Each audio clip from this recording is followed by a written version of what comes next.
ঘটনা ১। আমি সাবা। একদিন আমরা খাওয়া-দাওয়া করে শুয়ে পড়ি। ৩টার দিকে আমার ঘুম ভাঙে। তখন আমি উঠে দেখি ঘরে আলো জ্বলছে।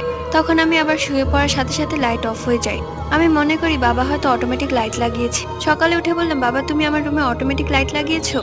বাবা বলল, না তো, তাহলে রাতে লাইট কিভাবে বন্ধ হলো? ঘটনা ২। আমার নাম জুনাইনা। একদিন আমি আমার দাদু বাড়ি গিয়েছিলাম। ওইখানে গিয়ে আমরা একদিন ঘুরতে বের হই। ওই দিন ঘোরাঘুরি করে আমরা বাড়ি এসে শুয়ে পড়ি। রাত ১২টায় আমার বোন আমার সাথে অনেক খারাপ আচরণ করছিল। পাশে আমার মামাতো বোন ঘুমোচ্ছিল, তাকে ডাকলাম। সে উঠে কাউকেই দেখতে পেল না। হঠাৎ তার মনে পড়লো সে তো মামির সাথে শুয়েছে। তাহলে ওই দিন ওটা কে ছিল? ঘটনা ৩। একদিন রাতে বাথরুমে যাচ্ছিলাম, দেখি মা বাইরে। আমি মাকে বললাম, বাইরে কি করছো? মা কিছু বলল না। আমি বাথরুম করে রুমে ঢুকলাম, দেখি মা শুয়ে আছে। আমি অবাক, মাকে বললাম, মা তুমি রুমে? মা বলল, হ্যাঁ তো, আমি আবার কোথায় যাব? তাহলে ওটা বাইরে কে ছিল? এবং ঘটনাটি লিখেছে সুহানা খাতুন। Like subscribe.